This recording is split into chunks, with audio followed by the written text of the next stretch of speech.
નમસ્કાર, હું છું અંજલિ રાવલ અને તમે જોઈ રહ્યા છો કેટીવી ન્યૂઝ ગુજરાતી. સ્વાગત છે આપનું ખોજ ટેરોની દુનિયામાં. આજે આપણે ચર્ચા કરવા જઈ રહ્યા છીએ મકર રાશિ માટે વર્ષ 2026 કેવું રહેવાનું છે એના વિશે. ત્યારે આ વર્ષ તમારા જીવનમાં નવી તકો લાવશે કે પડકારોની કસોટી લેશે? કારકિર્દી, નાણાં, પ્રેમ, પરિવાર, આરોગ્ય અને વિદેશ યોગ દરેક મહત્વના વિષય પર ટેરો કાર્ડ્સ શું સંકેત આપે છે તેની સંપૂર્ણ અને સ્પષ્ટ માહિતી આજે તમને અમે આપવા જઈ રહ્યા છીએ. ત્યારે આપણી સાથે છે મિસ પુનિતજી લુલા, જેઓ આપશે મકર રાશિ માટે વર્ષ 2026નું માર્ગદર્શક ટેરો વિશ્લેષણ. પુનિતજી, આપનું હાર્દિક સ્વાગત છે. નમસ્કાર. ચાલો શરૂ કરીએ આજની ખોજ. પુનિતજી, ટેરો મુજબ 2026 મકર રાશિ માટે સુખદ રહેશે કે સંઘર્ષમય? 2026 મકર રાશિ માટે સુખમય રહેશે. સંઘર્ષ કે જે સંકટ કહેવાય એ રમતા રમતા જતા રહેશે. સંઘર્ષ આવશે ખરા, ચેલેન્જીસ આવશે, પણ મકર રાશિ એટલે મગર, જે તકવાદી હોય ને તક જોઈને કે રાહ જોઈને બેઠા હોય અને જેમ ઓપોર્ચ્યુનિટી આવે એમ ગ્રેબ કરી લે, એને કહેવાય મકર રાશિ. એટલે જે કંઈ સંઘર્ષ કે ચેલેન્જીસ આવશે એને સુખમાં કન્વર્ટ કરતા એમને સારી રીતે આવડે છે. તો 2026 એમના માટે સુખમય રહેશે, સંઘર્ષ ઓછા આવશે. કયા ગ્રહોની અસર આ વર્ષે મકર રાશિ પર સૌથી વધારે જોવા મળવાની છે પુનિતજી?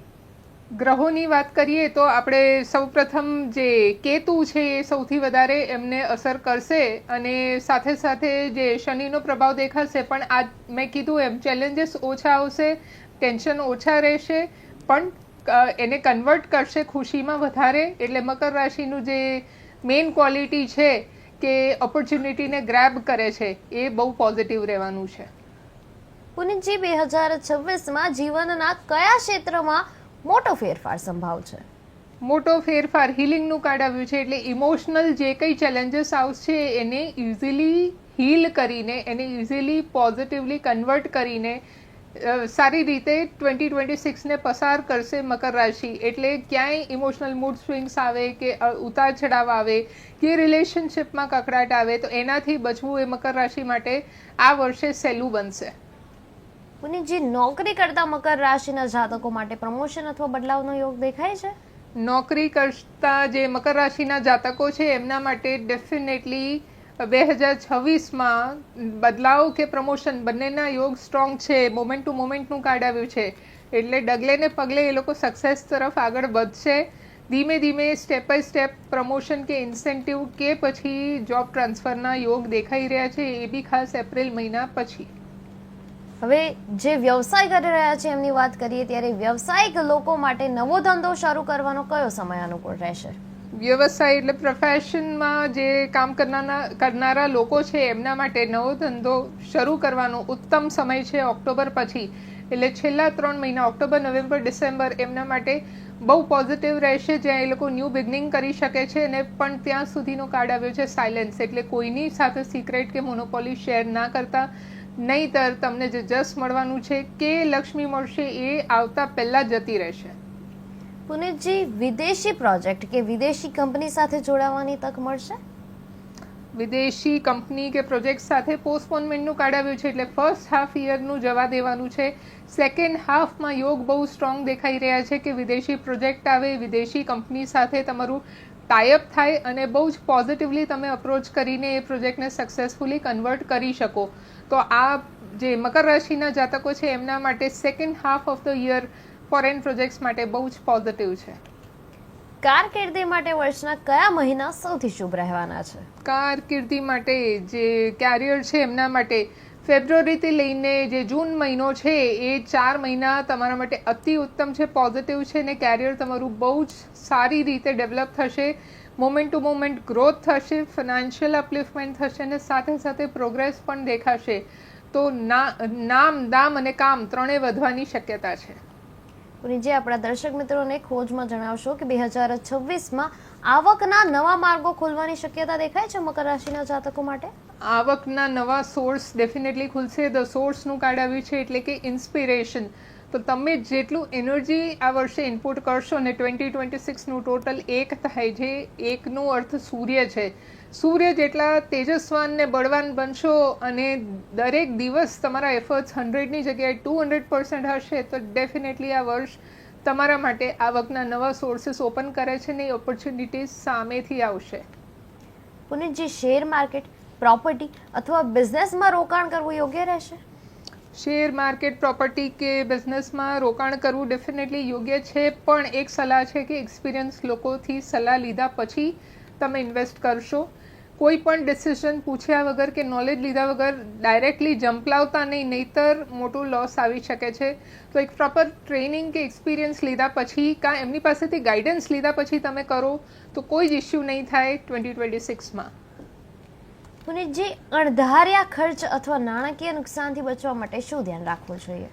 અનએક્સપેક્ટેડ જે એક્સપેન્સીસ છે કે જેના લીધે અચાનકથી ટેન્શન આવી જાય છે, મે બી મેડિકલ એક્સપેન્સ હોય કે કોઈ બિઝનેસ લોસ હોય, તો એનાથી બચવા માટે કંટ્રોલનું કાર્ડ આવ્યું છે. એટલે તમારું માઇન્ડ કે ડિસિઝન પાવર એકદમ કંટ્રોલમાં હોવું જોઈએ, અને એને કંટ્રોલમાં રાખવું છે તો દિવસની શરૂઆત ઓમકારથી કે મેડિટેશનથી કરશો તો તમને જે સ્ટ્રેસ આવે છે ને સ્ટ્રેસમાં કે ઇલ્યુઝનમાં તમે ખોટા ડિસિઝન લઈ રહ્યા છો એનાથી તમે બચી જશો. તો ડિસિઝન પ્રોપર હશે તો અણધાર્યા ખર્ચથી તમે દૂર રહેશો. પુનિતજી, આ વર્ષે બચત વધશે કે ખર્ચ વધશે? ખર્ચ વધશે પણ સામે આવક પણ વધશે, એટલે બચત તો થવાના ચાન્સીસ ઓછા છે, પણ ખર્ચની સામે આવક વધશે, ને આવક વધવાની હોય ત્યાં એફર્ટ્સ પણ વધારે લગાવવા પડશે. એટલે પોતાને એકદમ એનર્જેટિક ને તૈયાર કરી દો. મગરની જેમ પાણીમાં પર્યા નથી રહેવાનું, પણ મગરની જેમ તકને ઝડપવાની જે કલા છે એને વિકસાવવાનો આ વર્ષ છે. પુનિતજી, હમણાં આપણે વાત કરી કે અણધાર્યા ખર્ચ ના આવે અને નાણાકીય નુકસાન ન થાય, જી, અને એનાથી બચવા શું કરવું જોઈએ એનું આપણે જણાવ્યું કે આ વસ્તુ કરીશું કે સવારે મંત્રોચ્ચાર કરીશું, આપણે ધ્યાનમાં બેસીશું તો આ વસ્તુ નહીં થાય. પરંતુ અણધાર્યા ખર્ચ એવા આવે કે જેમાં તમારા જે નાણાં છે એનું નુકસાન થઈ જ જાય, ત્યારે શું કરવું જોઈએ? જેમ કે ઘરની વાત કરીએ તો ઘરમાં ઉધઈ આવી જાય છે. હવે પહેલેથી ધ્યાન રાખીને પહેલેથી મેડિસિન્સ નખવડાવી દીધી હોત તો ઉધઈનો પ્રોબ્લેમ ના રહેત, પણ હવે ફર્નિચર કરાવ્યા બાદ જ્યારે ઉધઈ આવે છે અને તમારી જે વસ્તુ છે એ બધું વસ્તુનું નુકસાન થાય છે, ત્યારે શું કરવું જોઈએ? મતલબ કહેવાનો અર્થ એ થાય છે કે અણધાર્યા ખર્ચ ન ઈચ્છતા હોય કે કોઈ શોપિંગ કરવા પાછળ કે કોઈ જે વસ્તુ ના જરૂર હોય એ વસ્તુ લીધા કરતા કોઈ એવી વસ્તુ થાય તમારા જીવનમાં કે જેમાં તમારે ખર્ચ કરવો પડે. રાઈટ. આવી સિચ્યુએશન્સમાં જનરલી પહેલાં તો એ સિચ્યુએશનને એક્સેપ્ટ કરી લો કે આ વસ્તુ થઈ ગઈ છે. ઘણા લોકો હોહા કે હાહાકાર મચાવી દેતા હોય છે કે મારી સાથે આમ થયું તેમ થયું, તો એ ટાઈમે છાતી પીટવાથી કંઈ નહીં થાય, એ નુકસાન જતું નથી રહેવાનું. એને તમારે જે ભરપાઈ કરવાની છે એ તો કરવી જ પડશે. એટલે શાંતિથી શાંત મન રાખીને મેડિટેશન કરીને એ વસ્તુને સ્વીકાર કરો, અને પછી એમાંથી કયા સોલ્યુશનના ઓપ્શન્સ છે તમારી પાસે એ કોઈ પ્રોપર ગાઈડ કે મેન્ટર પાસે જઈને એમાંથી એક પ્રોપર સોલ્યુશન સિલેક્ટ કરશો તો શાંત મન સાથે તમે એ ખાડામાંથી બહાર આવી શકશો. નહીંતર ખાડામાં તો ઓલરેડી તમે છો, વધારે ડીપ ખાડો ખોદાશે ને તમે હજી ઊંડાણમાં જતા રહેશો. તો ગિલ્ટી ફીલ કરવાની જરૂર નથી, દુઃખી થઈને રડવું એના કરતાં તમે સોલ્યુશનમાં ધીમે ધીમે મુસ્કાન તરફ વધી શકો. પ્રીતજી, હવે આપણે પ્રેમ અને લગ્ન યોગ વિશે વાત કરવા જઈ રહ્યા છે, ત્યારે ખોજના દર્શક મિત્રોને જણાવશો કે જે સિંગલ મકર રાશિના જાતકો છે એમના માટે પ્રેમ કે લગ્નનો યોગ ક્યારે દેખાડે છે? સિંગલ કે અનમેરિડ જાતકો માટે પ્રેમનું આ વર્ષ તો છે ટ્રસ્ટનું કાર્ડ આવ્યું છે. એટલે સેલ્ફ ટ્રસ્ટ હશે કે મને સોલમેટ આ વર્ષમાં મળશે તો ડેફિનેટલી તમને સોલમેટ મળશે અને તમારા લગ્નના ચાન્સ વધી રહ્યા છે. પણ જો ડાઉટ હશે કે મને તો કોણ મળવાનું, તો પછી આ વર્ષને ક્યારેય નહીં મળે. હવે જે સમયગાળો છે એ માર્ચ પછીનો બતાવે છે. એટલે સિંગલ મકર રાશિના જાતકો માટે પ્રેમ કે લગ્નનો યોગ માર્ચ પછી સ્ટાર્ટ થઈ રહ્યો છે. પુનિતજી, કોઈ રિલેશનશિપ હોય તો એમાં અહંકાર, તણાવ અથવા સંવાદની કમી કેવી રીતે દૂર કરી શકાય? અહંકાર કે સંવાદ હોય એનું મેઇન કારણ છે કમ્પેરિઝન. इसकी साड़ी मेरे से सफ़ेद क्यों? આ જ્યાં કમ્પેરિઝન આવે ને ત્યાં અહંકાર અને તણાવ એક સાથે ટકરાવે છે ને એના લીધે જે કકરાટ ઊભા થાય છે. પણ જ્યાં કમ્પેરિઝન નહીં થાય કે એક સન્માનની સ્થિતિ સાથે એક ઇક્વાલિટી સાથે લોકોને જોવામાં આવશે, ત્યાં કકરાટ ને અહંકાર દૂર રહેશે, વિવાદ દૂર રહેશે ને મીઠાશ વધશે. પુનિતજી, પરિવાર સાથેના સંબંધો 2026માં કઈ દિશામાં જઈ રહ્યા છે? પરિવાર સાથેના સંબંધો, આઇસોલેશનનું કાર્ડ આવ્યું છે એટલે અત્યાર સુધી જે ક્લાસીસ ચાલી રહ્યા હતા એનું કારણ હતું મિસઅન્ડરસ્ટેન્ડિંગ્સ, જનરેશન ગેપ ને એવું બધું. પણ બને એટલું જ્યાં સુધી તમે સાયલેન્સ રહેશો કે સાયલેન્સ રાખશો ત્યાં સુધી એકબીજાનું ઈગો હર્ટ નહીં થાય. અને એવું નથી કે આઇસોલેટ એટલે બધા પોતપોતાના રૂમમાં જતા રહ્યો ને એકબીજાનું મોં બી જોવા તૈયાર ના થાવ. એ સિચ્યુએશન નથી ઊભી કરવાની, પણ જ્યાં કોઈ પોઈન્ટ ખોટી દેખાઈ રહી છે ત્યાં સાયલેન્ટલી એ સિચ્યુએશનને ટેકલ કરવાનો પ્રયત્ન કરશો તો પરિવારના સંબંધો મીઠાશ તરફ વધશે.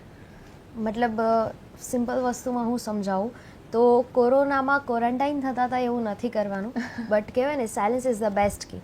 તો સાયલેન્સથી તમારે સિચ્યુએશનને સામનો કરવાનો છે. તો પુનિતજી, આપણા દર્શક મિત્રોને જણાવશો કે 2026માં કયા આરોગ્ય મુદ્દાઓ પ્રત્યે સતર્ક રહેવાની જરૂરત છે? મકર રાશિના જાતકો માટે સૌ પ્રથમ તો મેન્ટલ ને ઇમોશનલ ડિસ્ટર્બન્સ દેખાઈ રહ્યા છે, એટલે બધાની વાતોમાં લાગણીશીલ થઈને વહી જવું અને પછી પોતાને મૂર્ખ સાબિત કરવું, એ વસ્તુ જ્યારે થતી હોય ત્યારે આરોગ્ય સૌથી પહેલાં ઇફેક્ટ થતું હોય છે, કેમ કે મૂડ સ્વિંગ્સ ભયંકર આવે અને તમને આઘાત લાગે કે સામેવાળા વ્યક્તિએ મારી સાથે આવું કર્યું. તો એ ઇમોશનલ ને મેન્ટલ મૂડ સ્વિંગ્સથી બચવું હોય ને મૂર્ખ બનતા બચવું હોય તો સૌ પ્રથમ પોતાના અંતર મનનું અવાજ સાંભળતા શીખો અને મેડિટેશનને પાવરફુલ કરશો તો ડિસિઝન પોઝિટિવ ને સ્ટ્રોંગ રહેશે. પુનિતજી, અત્યારના જમાનામાં સૌથી મહત્વની વસ્તુ અને સૌથી મહત્વનો હેલ્થ માટેનો પ્રશ્ન તમને પૂછવા જઈ રહી છું. જી, માનસિક તણાવ અને ઓવર થિંકિંગથી બચવા શું કરવું જોઈએ? આ બંને એવી બીમારી છે કે જે અત્યારના સમયમાં ખૂબ જ લોકોને લાગી જાય છે. માનસિક તણાવ અને ઓવર થિંકિંગનું મેઇન કારણ છે પોલિટિક્સ.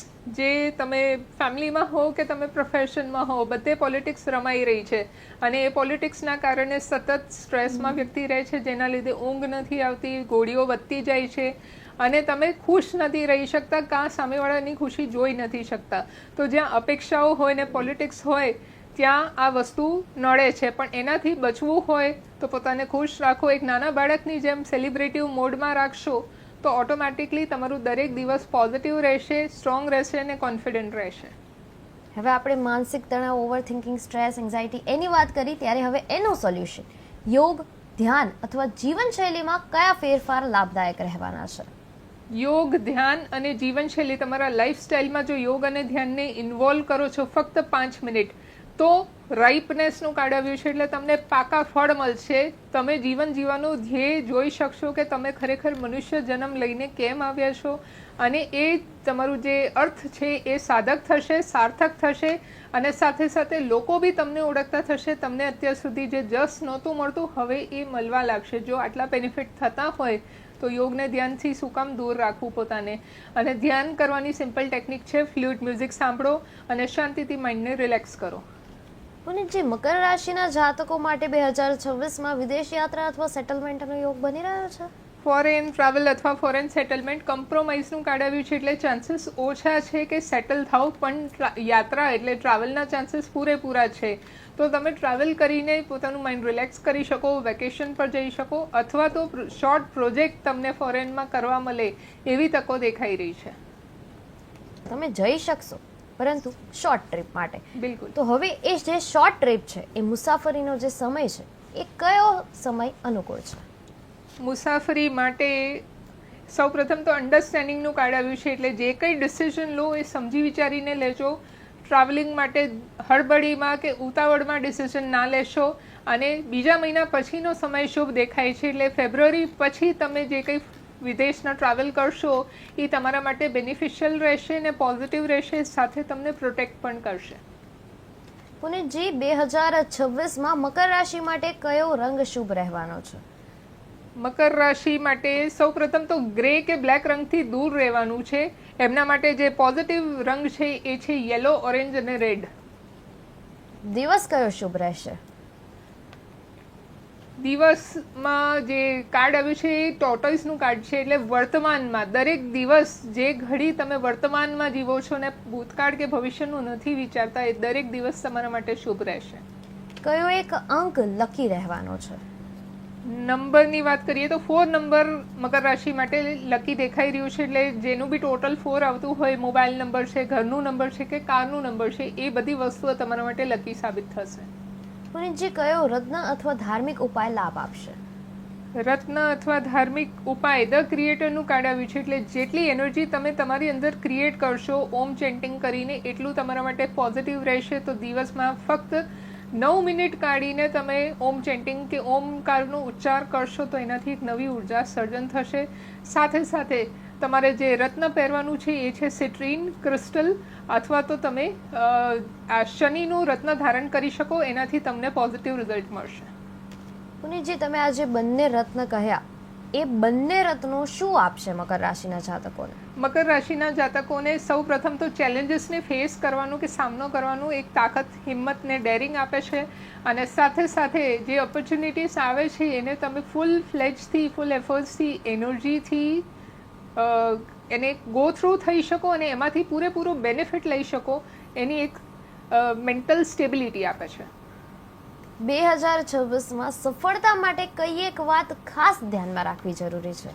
સફળતા માટે ન્યૂ વિઝનનું કાર્ડ આવ્યું છે, એટલે તમે જોબમાં હો કે પ્રોફેશનમાં હો, જે તમારું દિવસનું રૂટીન છે એ તો તમારે કરવાનું જ છે.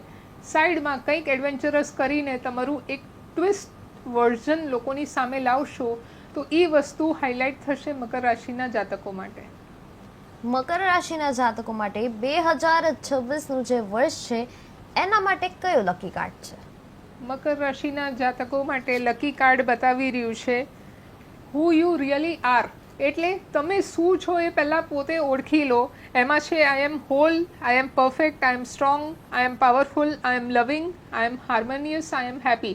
તો રોજે અરીસા સામે આ વસ્તુ બોલશો અને એ 9 ટાઈમ્સ કે 21 ટાઈમ્સ રિપીટ કરશો તો તમારા ડીએનએ લેવલ પર આ વસ્તુ ઇફેક્ટ થશે અને તમારી દિવસની શરૂઆત ફૂલ પોઝિટિવિટી ને કોન્ફિડન્સ સાથે થશે. પુનીતજી, શું ફરી એકવાર આ જેટલી પણ વસ્તુ તમે કહી કે જે રોજે સવારે ઉઠીને આપણે મિરરની સામે રહીને બોલવાની છે, ફરીથી એ વસ્તુ તમે રિપીટ કરી દેશો અમારા દર્શકો માટે? બિલકુલ બિલકુલ. તમે અરીસા સામે ઊભા રહીને શાંતિથી 9 વખત રિપીટ કરવાનું છે. આઈ એમ હોલ, એટલે હું પરિપક્વ છું. I am perfect, I am strong, I am powerful, I am loving, I am harmonious and I am happy. બસ પોતાના માટે આટલી તારીફો સવારે ઉઠીને કરી લેવાની છે. અને અંતે છેલ્લો પ્રશ્ન પૂછવા જઈ રહી છું પુનીતજી આપને, ત્યારબાદ આપણે આપણા દર્શક મિત્રોનું ખોજનું ફેવરેટ સેગમેન્ટ એટલે રેપિડ ફાયર લેવા જઈ રહ્યા છીએ. પરંતુ એની પહેલા છેલ્લો પ્રશ્ન તમને પૂછવા માંગુ છું કે 2026 માટે મકર રાશિ માટે ટેરોનું મુખ્ય માર્ગદર્શન શું રહેશે? ટેરો માટે, જે મકર રાશિના જાતકો માટે મુખ્ય માર્ગદર્શન એ છે believe that you have received. તમને તમારા ગોલ્સ કે ડ્રીમ્સ ઓલરેડી મળી ગયા છે એવું જ્યારે બિલીવ કરવાનું ચાલુ કરશો, એ ઘડી, એ દિવસથી તમારી ન્યૂ લાઈફ કે ન્યૂ જર્ની સ્ટાર્ટ થાય છે, એક રીબર્થ થાય છે અને ટ્રાન્સફોર્મેશનની જર્ની સ્ટાર્ટ થાય છે. તો અત્યાર સુધી જે કમ્પ્લેન ઝોનમાં હતા કે મને પ્રમોશન નથી મળ્યું, કે મને આ કાર નથી હું લઈ શકતો કે લઈ શકતી, કાં મને આ ઘર લેવું છે પણ મારા હેસિયતની બહાર છે, આ જે કમ્પ્લેન ઝોન છે એમાંથી ગ્રેટિટ્યૂડમાં આવી જાઓ ને યુનિવર્સને થેન્ક યુ કહેવાનું ચાલુ કરી દો. થેન્ક યુ, મેં ઓલરેડી આ કાર ખરીદી લીધી છે એના માટે, કે થેન્ક યુ, મને આ સરસ પોઝિશન પર પ્રમોશન મળી ગયું છે. આ સ્ટાર્ટ કરશો તો દિવસ મિરાકલમાં કન્વર્ટ થશે. પુનીતજી, હવે આપણે રેપિડ ફાયર તરફ આગળ વધી રહ્યા છીએ, ત્યારે દર્શક મિત્રોને ફટાફટ જણાવશો કે 2026 મકર રાશિ માટે લકી વર્ષ છે કે નહીં? ડેફિનેટલી લકી છે. 10 દિશામાંથી એનર્જી આવે છે. કારકિર્દીમાં ગ્રોથ મળશે? કારકિર્દીમાં ગ્રોથ મળશે, સાથે ફાઇટિંગ બી છે. નાણાકીય સ્થિરતા આવશે? નાણાકીય સ્થિરતા આવશે. રીબર્થનું કાર્ડ છે. પ્રેમ જીવનમાં સુધારો? ડેફિનેટલી એક એડવેન્ચરસ ફોર્મમાં. વાવ. આરોગ્ય સામાન્ય રહેશે? આરોગ્ય સામાન્ય રહેશે. શિવજીના બ્લેસિંગ્સ છે. વિદેશ યોગ સક્રિય દેખાય છે? વિદેશ યોગ સક્રિય છે, સાથે રિબેલનું કાર્ડ છે, એટલે મેન્ટલી પ્રિપેર રહેજો. નવો નિર્ણય લાભદાયક છે કે નહીં? નવો નિર્ણય લાભદાયક છે. શેરિંગ ઓછી રાખજો ને પોતાના સુધી વાત રાખજો. ધૈર્ય રાખવું જરૂરી? ધૈર્ય રાખવું જરૂરી છે, નહીંતર લોકો ઇનોસન્ટ સમજશે. જોખમ લેવું યોગ્ય છે કે નહીં? જોખમ લેવું યોગ્ય છે. ફ્લાવરિંગનું કાર્ડ છે. ધીમે અને ઓછું જોખમ લેશો તો લાભ વધારે છે. રિસ્ક હે તો ઇશ્ક હે વાળા ડાયલોગ પાછળ ના જતા. અને છેલ્લો પ્રશ્ન, વર્ષનો મુખ્ય મંત્ર ધીરજ કે સાહસ? ધીરજ અને સાહસ બંને એક સમતોલમાં. તો બસ આ રીતે મકર રાશિ માટે વર્ષ 2026 ઘણા મહત્વના ફેરફારો અને શીખ સાથે આવશે. યોગ્ય નિર્ણય, ધીરજ અને આત્મવિશ્વાસ રાખશો તો આ વર્ષ તમને સફળતા અને સંતોષ બંને આપી શકે છે. યાદ રાખજો, ટેરો માર્ગદર્શન આપે છે, પરંતુ તમારી મહેનત અને વિચારશક્તિ જ સાચું ભાગ્ય બનાવે છે. આ હતી આજની ખોજ ટેરોની દુનિયા મિસ પુનીત જીલુલા સાથે. ફરી મળીશું સોમવારે બપોરે 1:30 કલાકે નવા પ્રશ્નો, નવી ઉર્જા અને નવી ખોજ સાથે. ત્યાં સુધી જોતા રહો KTV ન્યૂઝ ગુજરાતી અને શોધતા રહો તમારી આંતરિક ખોજ. સમસ્યા તમારી, ખબર અમારી.